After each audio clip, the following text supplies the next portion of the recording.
Bien, esta noche en este bloque para nuestro programa de televisión por cable tenemos otra vez una visita que ya la tuvimos hace un tiempo atrás, pero como en aquel momento no habíamos terminado de aclarar todo, la volvimos a invitar, accedió a venir a este programa y ya vamos a charlar un ratito con ella. Me refiero a Betiana Bertapelli. ¿Qué tal? ¿Cómo te va? ¿Qué tal, Juan? Bienvenida por segunda vez. Y bueno, vamos a ver si completamos un poco todo lo que hay que saber con respecto a lo que vos estás abocada y estás dedicada a este plan de forestación. Así que, bueno, estamos otra vez acá en cámara para transitar todo este tipo de conocimiento que le hace falta a un productor, por ejemplo, porque con esto de la forestación hay ciertos comentarios que por ahí dice, ¿será obligación? ¿No será obligación? ¿Habrá que hacerlo pronto? ¿No habrá que hacerlo pronto? Bueno, y empecemos con las preguntas que realmente vos estás dispuesta a contestar. Por ejemplo, ¿el productor mismo puede programar o diseñar su forestación en su campo, o hasta qué espacio él puede hacerlo por su propio medio solo, o tiene que buscar un profesional como en el caso tuyo? Bueno, antes que nada, buenas noches y un placer estar de vuelta en mi pueblo, querido Valdicera, así que un gusto responder y ver si podemos avanzar en el tema. El productor agropecuario se va a encontrar con esta evolución del sistema que le dice cuánta área tiene que plantar, y la respuesta es, si tiene que plantar más de 3 hectáreas de forestación, si tiene que plantar menos de 3, sí lo puede hacer él mismo. Ahí claro. Vamos de lo más Ahora fácil sí, a lo más complejo. está bien. Entonces, menos de 3, él lo puede cargar en el sistema, diseña su proyecto forestal y el sistema le permite cargarlo solo en su CIDI. No quiere decir que un productor que tiene que forestar menos de 3 hectáreas no pueda pedir ayuda a un asesor agroforestal. Claro, bien. Bienvenido, de hecho muchos piden ayuda porque desde la densidad de plantación tiene que subir el mapa de plantación, tiene que elegir la especie, tiene que elegir el calendario de actividades que sería la plantación, si va a podar, ralear. Bueno, el productor que tenga que forestar más de 3 hectáreas está obligado, porque el sistema no le va a permitir cargar su plan solo, le va a decir que tiene que elegir de la lista de asesores matriculados algún asesor agroforestal. Y ahí se despliega una lista y están todos los asesores habilitados. Bueno, pero Betiana, por ejemplo, yo quiero forestar. Antes de hacer la plantación, tengo que ir a preguntarle a alguien, me lo tiene que autorizar antes de comenzar a hacer esa plantación, ya sea de 2 hectáreas, de 1 o de lo que sea. Bien, en un principio uno tiene la libertad de empezar a plantar. Si estás asesorado por un asesor agroforestal que medianamente entiende lo que se puede y lo que no se puede hacer, y te vas a saber orientar y vas a tener la libertad de empezar a plantar porque medianamente vas por buen camino, digamos. Y ningún productor va a plantar ni las especies prohibidas, porque eso ya se sabe cuáles son. Entonces, y es tu campo, el dueño del campo tiene la libertad de tomar las acciones que necesite. Así que sí puede empezar a plantar, porque ni siquiera están revisando todavía los del ministerio, digámosle, no están pudiendo revisar los planes que se van subiendo. Es una tarea que va a llevar mucho tiempo. Claro, es lento eso. Entonces, como el plazo de plantación va de 2021, digámosle, hasta 2028, bueno, uno puede empezar a plantar tranquilamente. De hecho, conozco productores que están haciendo plantaciones. Y vamos por otra pregunta. ¿Cuántas plantas hay que poner por hectárea o a qué distancia? Bien. Bueno, la respuesta va a depender un poco de si vamos a hacer una cortina, si vamos a hacer un macizo, de qué especie vamos a plantar, pero en líneas generales, a mí me gusta plantar en 5x5, que eso da una densidad de plantación de 400 plantas por hectárea. Es un poco más de lo que exige la ley. La ley dice un mínimo de 300. Entonces, entre negociar lo que digamos el mundo necesita, que es plantar árboles, y lo que es un poquito económicamente viable y lo que el productor va a estar dispuesto a pagar, se puede plantar más o menos entre 5,5 y 6 por 5, digamos, o sea, 5,5 por 5,5 o 6 por 5. Esas dos medidas te dan una densidad de plantación de 330 plantas por hectárea, si uno hace la conversión. Entonces ahí 330 plantas por hectárea, ya estás arriesgando un poquito, estás asumiendo un poco de pérdida, y en el futuro con 300 plantas logradas ya estás cubierto, ya estás cumpliendo la ley. Lo que pasa es que por ahí hay productores que si tienen que hacer ese trabajo podrían optar por poner menos cantidad porque sale un poco más económico. Si ponen mucha cantidad, el costo va a ser mayor. Exactamente, sí, es lineal el costo de comprar el plantín hasta plantarlo, es directamente proporcional al aumento de densidad de plantación.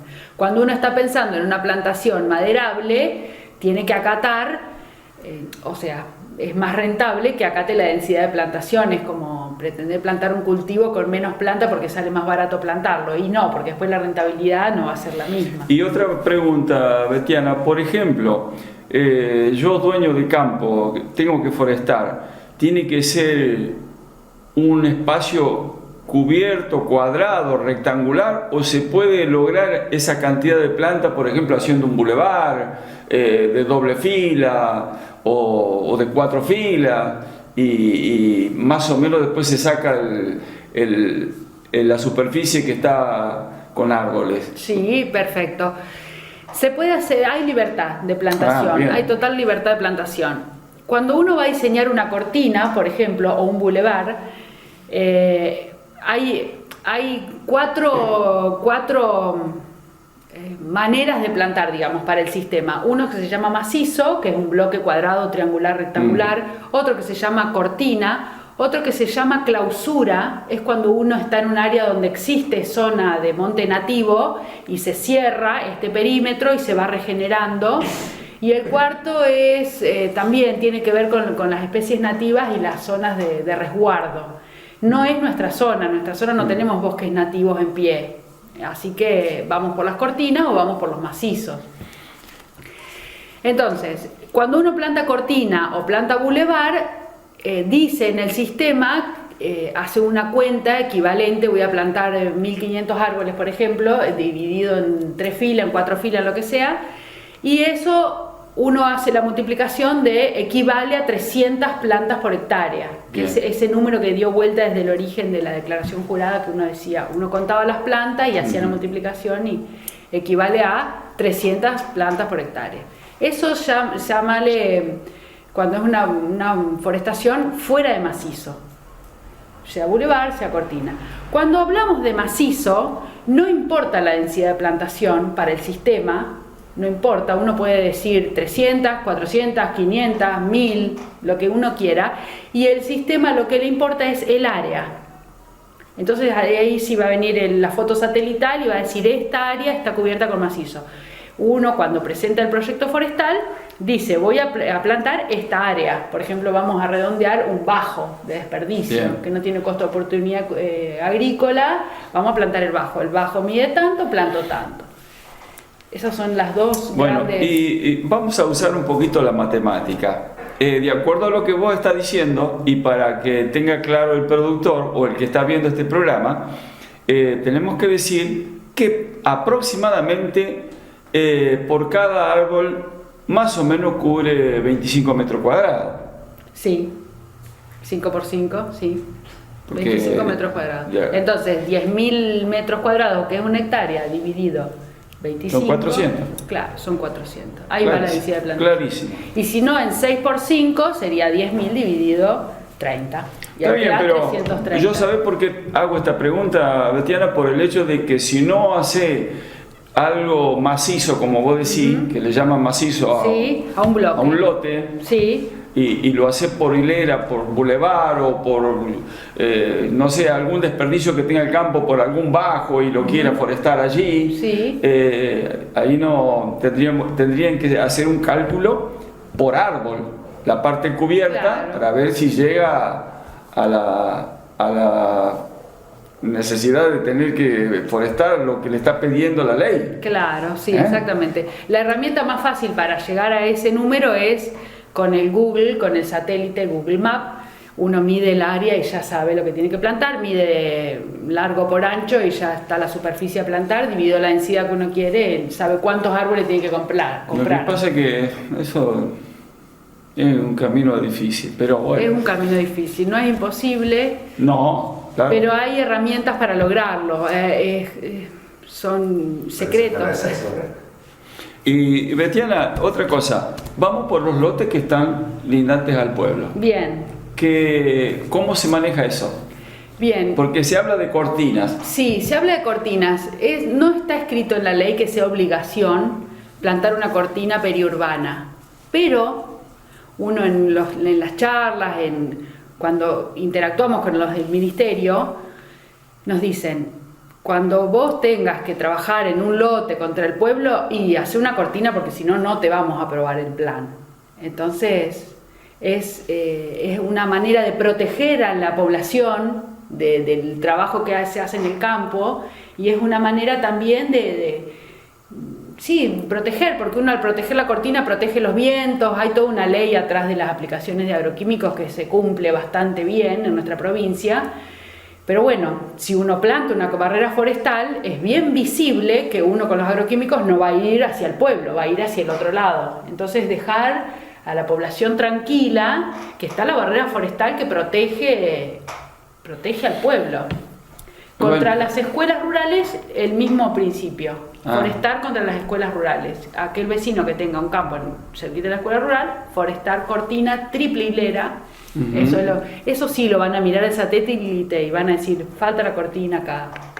Claro, porque eso es una cosa en realidad que por ahí puede ser necesaria. No sé para qué en este caso sería muy beneficioso, porque no nos olvidemos que cuando no se tiene el cuidado que corresponde para hacer tratamientos químicos en los campos linderos a la zona urbana, yo te digo porque a nosotros nos pasa, si vos no tenés las precauciones que corresponden con los vientos y qué producto se usa, claro. Por más que haya deforestación o plantación de árboles, lo que terminás haciendo es que el árbol protegerá un poco al pueblo, pero destruirá al árbol, porque sí. eso hay que cuidarlo. Sí. Es un ser vivo, es una planta, y la planta tenés que cuidarla. Cuando vos le usás agroquímico y eso le va a hacer un daño al árbol, que realmente no sé para qué sirve la cortina. Yo diría que hay que usar mucho criterio responsable para que eso se haga, pero también se cuide. Sí, claro. Por eso es una barrera de protección al pueblo y es una barrera visual de si el productor cortina para adentro está haciendo las tareas bien, porque si el productor aplica y quema su propia barrera forestal es porque está haciendo todo mal. Y obviamente, claro. Y aún haya forestación con árboles o no la haya. O no la haya. Eso ya se tiene claro que es así. Quisiera creer que los productores cuidan eso. Si puedo meter un bocadillo. Si la parte esa de proteger al pueblo, si fuera una grande ubre, se está protegiendo el pueblo, pero no del campo, sino del mismo pueblo por la cantidad de monóxido de carbono que hay. De bolsita de nylon. Claro, las fábricas, los autos, los camiones. Entonces, por ejemplo, sí. China está bordeando todas las grandes ubres con pinos, creo que son. Mira. Una barrera, y triple, Sí. Triple hilera, claro, la ley... No, triple aros. Sí. Un aro acá, de 15 kilómetros otro aro. Mirá. 20 kilómetros otro aro. Mirá que lee noticias el hombre. Bueno, son todas cosas que hacen falta. Bueno, por ejemplo, la obligación de plantar plantas autóctonas, ¿qué tipo de árboles? Por ejemplo, vos dijiste que no las invasivas. Ajá. En la otra charla que tuvimos, sí. No, eso no te lo permiten o no es conveniente, ¿verdad? No te lo permiten. No está, en el sistema ni siquiera hay posibilidad de cargar una prohibida, porque uno elige las especies, que se despliega la pantallita de especies y uno va eligiendo las especies ahí. Está el nombre vulgar y el nombre científico. Bien. Ni siquiera van a estar esas especies prohibidas, para no confundir. Bien.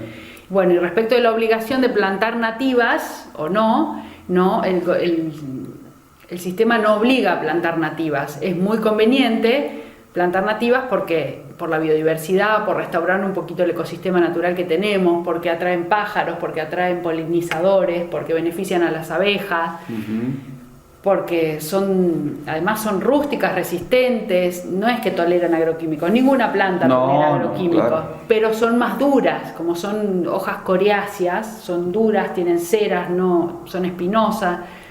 Son mucho más rústicas y tolerantes que un álamo, por ejemplo, que tiene toda su hoja grande así, expuesta al agroquímico y es súper sensible.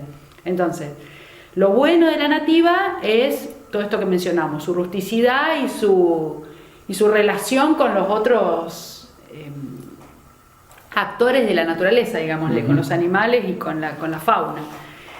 Y como que si hay una contra de las nativas es su lento crecimiento. Entonces, si el objetivo de esta ley es capturar dióxido de carbono, que lo hablamos la otra conversación, la otra charla, el objetivo de la ley es capturar dióxido de carbono para bajar esa capa de gases de efecto invernadero que nos rodea, que está haciendo que se aumente la temperatura global a una tasa medio peligrosa para el sustento de la vida como la conocemos.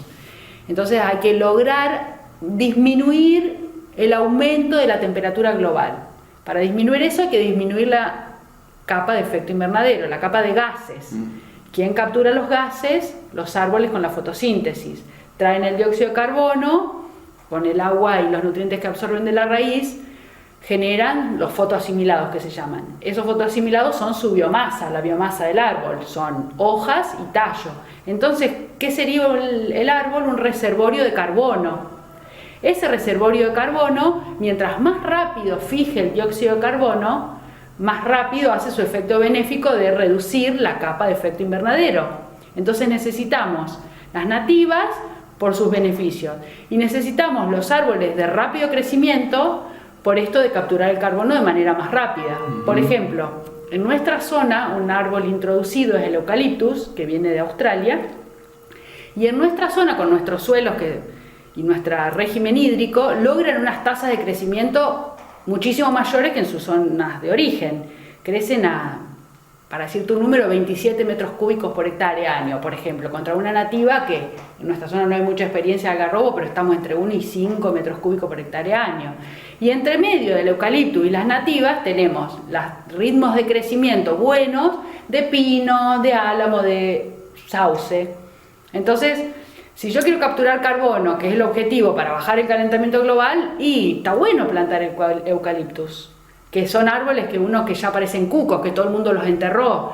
Pero bueno, plantemos una cortina, podría ser un ejemplo, plantar una cortina de pinos, si no nos queremos ir al eucalipto que es tan grande, podemos plantar una cortina de pinos. El pino tiene como beneficio que es un poco más duro con respecto a la susceptibilidad de los agroquímicos.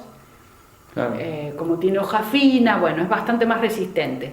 Y plantemos nativas, entonces hacemos una cortina mixta, o plantar un macizo y plantar nativas mezcladas con eucaliptus, o hacer mezclas. Sí, usemos nativas, es buenísimo usar nativas, y también es bueno usar otras especies. Claro. Bueno, y por otro lado, habría que ver si alguien tiene en cuenta lo siguiente. En un futuro, que ya estuvimos hablando fuera de cámara recién, ¿qué beneficio puede dar al dueño del campo esa forestación? Si forestó y eso perdió todo, o eso cuando el árbol ya tenga su estatura normal, ya adulto el árbol, trae algún beneficio para que le saque una rentabilidad. Lo estuvimos hablando fuera de cámara, sí. Eso, ¿verdad? Sí. Bueno, y por ejemplo en este caso, capaz, a lo mejor no, o a lo mejor sí, sería más conveniente el pino que no el eucaliptus, por la necesidad de utilizar la madera, sí, y poderla llevar a la industria, me parece, no sé. Sí. También que el eucalipto también tiene un destino, por ejemplo, el destino papel. Claro, la contra que tenemos con el tipo de eucaliptus que se planta para obtener papel es la distancia a las papeleras, a las pasteras, por claro, decir. Sí, el flete, claro, hace inviable la producción. Y otra contra que tenemos nosotros en nuestra zona con respecto a ese eucaliptus es un poco las heladas, ¿no? Claro. En la zona donde se plantan este tipo de eucaliptos, sí, son sensibles. Frena crecimiento, no quiere decir que no vengan. De hecho, hay un vivero en Leones, un vivero forestal de colegas que están con muchas ganas de hacer esto y están con experimentales, materiales mejorados genéticamente de viveros traídos de Entre Ríos, que allá tienen otro clima, y estos viveros de Entre Ríos están probando cómo se comportan los distintos materiales genéticos con las heladas nuestras, que tenemos heladas de 8 grados bajo cero, de 10 grados bajo cero, bueno, 10 no, pero de muchas horas de duración. Sí. Así que bueno, hay ensayos de todo tipo, porque esto, es más, los entrerrianos dicen, vamos a producir árboles porque en Córdoba están forestando. Así que si hay un beneficio, además del económico, para el productor agropecuario sería una satisfacción personal contribuir con el medio ambiente. Bueno, vamos a un cortecito y luego continuamos hasta finalizar esta charla que está interesante y que además esto está a manera de información para la gente que tiene que capacitarse y tomar conocimiento cómo se lleva adelante esto. Bien, vamos a un corte y luego volvemos.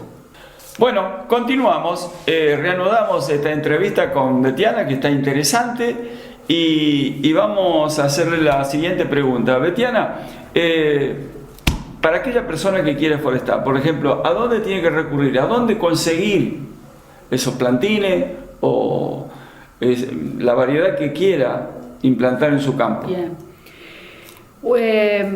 Existen viveros forestales que uno no tiene conocimiento. En nuestra zona los viveros que conocemos son viveros ornamentales, digámosle, que son viveros que venden plantas o tamaños de plantas ya criadas, entre comillas, como para plantar en un parque, en una vereda.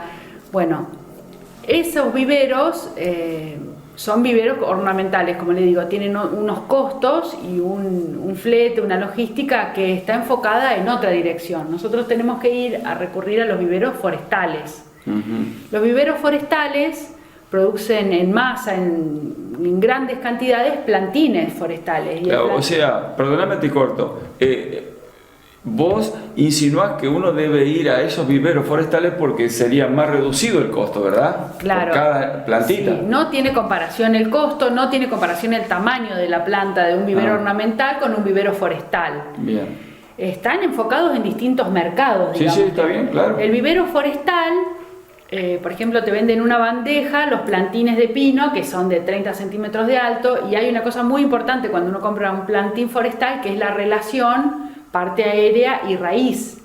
Por ejemplo, en pino tiene que ser de 1/3 a 2/3 la parte aérea, 1/3 la parte de raíz, para que soporten ser plantados a campo y no ser regados, por ejemplo. Entonces uno lo que busca es la autonomía del plantín y busca el plantín del tamaño adecuado para que uno le haga, por ejemplo, un riego inicial de asiento y luego lo dejamos a merced de las lluvias. Como plantaríamos un cultivo en secano, como le decimos en nuestra zona, extensivo. Uno lo planta en el momento que empiezan las precipitaciones, con el suelo húmedo y listo, no se riega más. Lo mismo hay que lograr con el plantín forestal. Y por ejemplo, ¿tenés una idea para que llevemos un poco de conocimiento? ¿Qué costo tendría por cada plantín?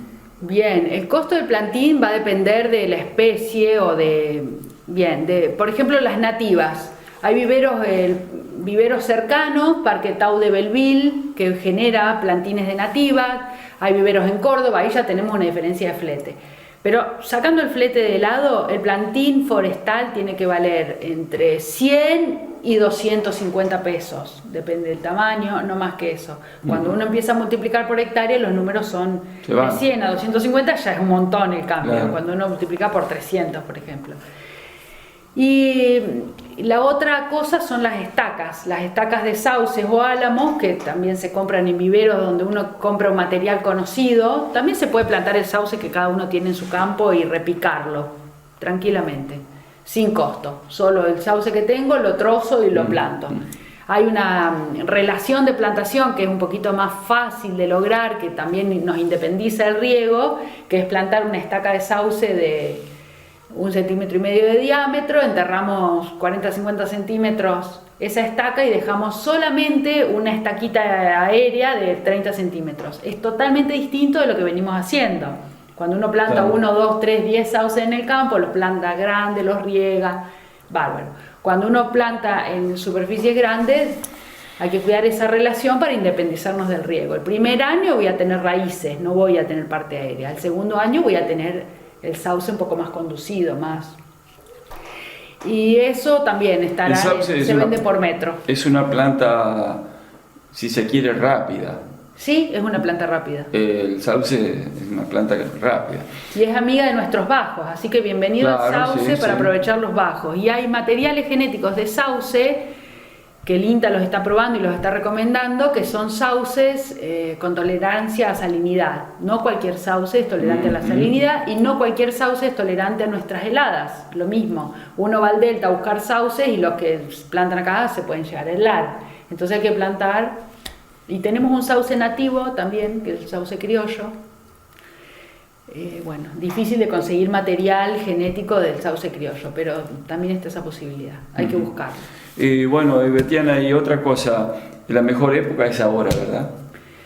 La mejor época para plantar estacas es la mejor época, o árboles a raíz desnuda o árboles caducos que no tienen hoja, que pierden todo su follaje, como el álamo y el sauce. Claro. Es ahora, decían nuestros abuelos, los meses que no tienen R. Lo ideal sería esperar una lluvia, que se recargue el perfil, acá difícil que llueva, pero si llueve 30 milímetros ya voy a plantar y ni siquiera riego.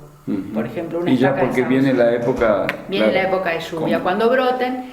Pero si uno planta eucaliptus, puedes plantar eucaliptus durante toda la primavera, incluido verano, ahí hasta diciembre, noviembre, diciembre puedes plantar eucaliptus. El pino se planta durante todo el año. Por ejemplo, las nativas, lo que más le gusta a la nativa es como copiar la naturaleza y plantarlas en primavera, no en invierno. O sea, no se gana nada con la nativa hacerla sufrir todas las heladas del invierno, porque si bien son semi-persistentes nuestras nativas, si el clima le va lindo, tienen la hoja. Si hay mucho frío, tiran la hoja. Hay lugares donde el algarrobo está todo verde hoy, y hay lugares donde están pelados. Eso es porque son especies semi-persistentes. A esa especie le gusta plantarla de primavera en adelante. Otro momento de plantación es marzo, abril, para las nativas. El problema que yo me encontré plantando en marzo-abril, que no quedan cultivos en pie, no queda nada, están todos los barbechos químicos hechos, no hay verde, está todo helado, y la liebre lo único que tiene para ir a morder son los plantines de algarrobo, así que por ahí hacen un poco de daño. Bueno, yo te iba a preguntar, hacer esa pregunta porque en realidad cuando uno planta un árbol y es pequeño, uno de los principales problemas que serían los que te arruinan la plantación, la hormiga. Sí.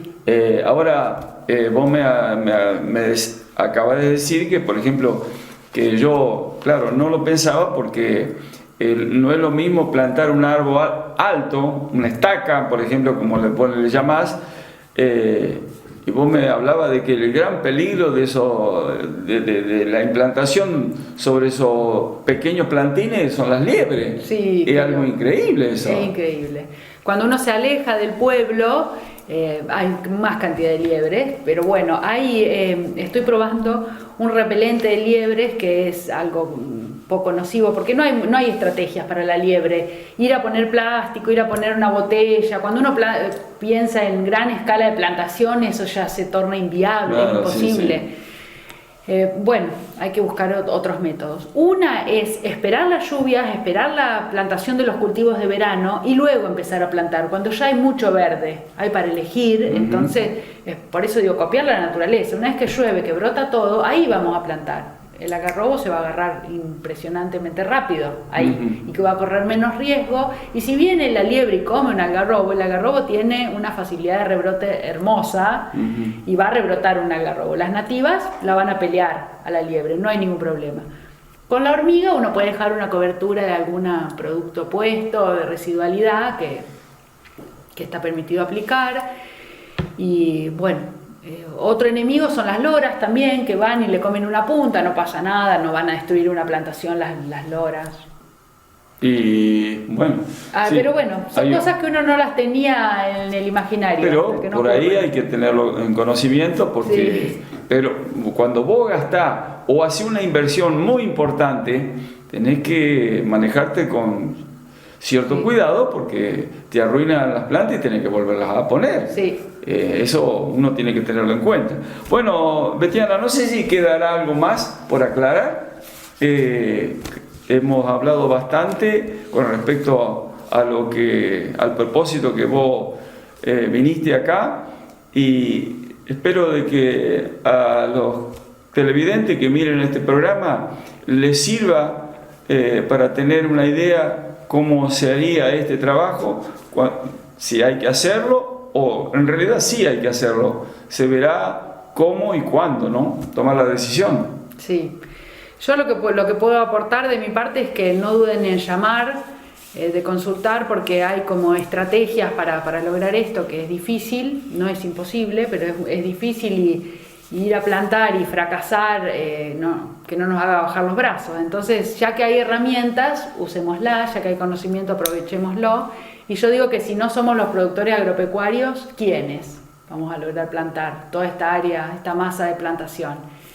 Así que hay que aprovechar ahora que Bueno, el planeta nos da chance. entonces, para aquellos que quieran tomar información y no fallar, aquí en el zócalo del televisor va a estar el teléfono de Betiana, que la pueden llamar, asesorarse, preguntar cualquier duda que tenga.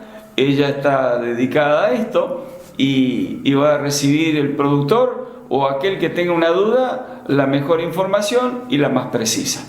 Así que, Betiana, muchísimas gracias. Esta charla fue muy linda, fue algo para informar y para dar a conocer a la gente realmente qué es lo que se viene o qué es lo que tendremos que hacer, ¿no? Bien. Para estar encuadrado dentro